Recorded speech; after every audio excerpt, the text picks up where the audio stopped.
The Bill Shakespeare Project presents This Week in Shakespeare for the week ending Monday, August the 13th, 2018. Hola, Bartophiles. I'm Bill, and welcome to the 208th episode of This Week in Shakespeare, a video release brought to you by the Bill Shakespeare Project. Today I'm sporting my own No Museum Shakespeare t-shirt.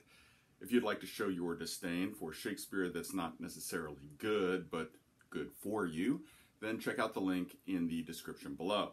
And if you have any Shakespeare-related tees that you would like to see me wear on future webcasts, leave me a comment or send me an email at bill@thebillshakespeareproject.com. I'll get you my address, and I'd love to be wearing your gear for a future video.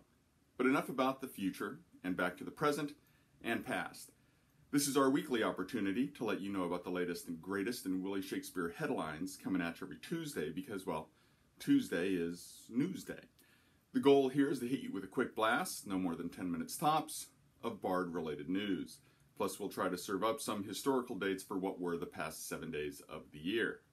So, this week's news stories included: the Detroit Free Press ran the story of Shakespeare in Detroit finding sites in the metropolitan area for this year's season, which includes a bilingual version of Much Ado About Nothing, or as they're calling it, Much Ado Para Nada. Biography.com ran one of those stories that comes up a couple of times a year. What's Shakespeare's most famous quotes? They're always kind of fun.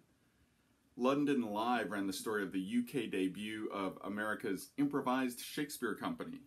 I've seen these guys, and they're a blast, so I'm sure the Brits will love them too. The East Anglian Times ran a neat piece on 10 innovative Shakespeare productions, but the story is kind of ruined by poor use of images, which don't match the descriptions. The Deseret News ran a story on the 7th annual Shakespeare Festival for kids and adults with short attention spans, put on by the Utah Children's Theater in South Salt Lake City, Utah, which is designed to help children and anyone who struggles to sit through Shakespeare better appreciate and understand the writer, which sounds like a worthy cause to me. The LA Times ran a great piece on how nature can encroach on outdoor Shakespeare, with tales from the recent Henry IV in Los Angeles, as well as independent Shakespeare's free productions in Griffith Park.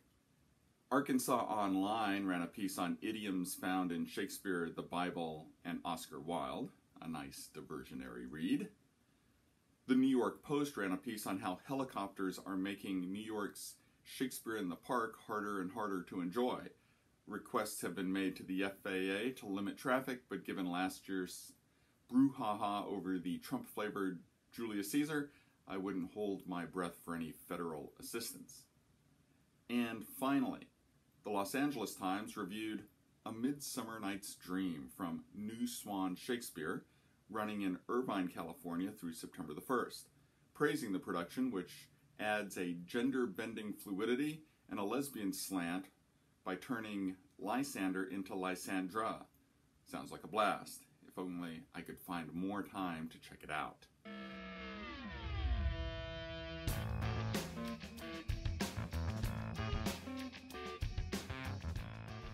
Now let's take a look back on the last 7 days and how they relate to Shakespearean history, both his and the history in his plays.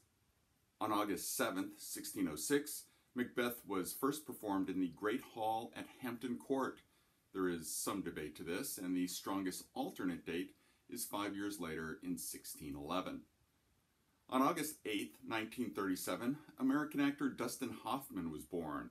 Not known for playing Shakespeare, he did headline a 1989 production of The Merchant of Venice playing Shylock to pretty much brutal reviews. On August 9th, 48 BCE, the Battle of Pharsalus was fought in the Roman Civil Wars, where Julius Caesar defeated Pompey. This is mentioned in Julius Caesar. On August 10th, 1520, Madeleine de Valois was born. She was the first wife of James V of Scotland, who was the grandfather of James VI of Scotland, who was also James I of England. Madeleine was James' first wife, but not the grandmother of Elizabeth's successor. On August 11th, 1596, Hamnet Shakespeare, son of William Shakespeare, was buried. He died probably 2 days earlier of the bubonic plague. At that time in history, nearly a third of all children died by the age of 10. He had a fraternal twin, Judith. On August 12th, 30 BCE, Cleopatra committed suicide by having an asp bite her following the suicide of her lover Mark Antony less than 2 weeks earlier after his defeat at the Battle of Actium. Shakespeare has the asp bite her on the breast, but his historical source, Plutarch, just had an arm bite. This is depicted in Antony and Cleopatra. On August 13th, 1415, Henry V landed at Chefaucourt on the coast of France as part of his first invasion. Within 5 days, he would begin the siege at Harfleur, which is depicted in Henry V. And that was your Week in Shakespeare, brought to you by the Bill Shakespeare Project. If you've enjoyed this news review, tell a friend and hit the subscribe button to keep from missing these news, reviews, and history videos. For our daily blog and previous Twiz episodes, including links to the news stories we've covered this week, as well as the real Bill Shakespeare Project podcast, check us out at thebillshakespeareproject.com.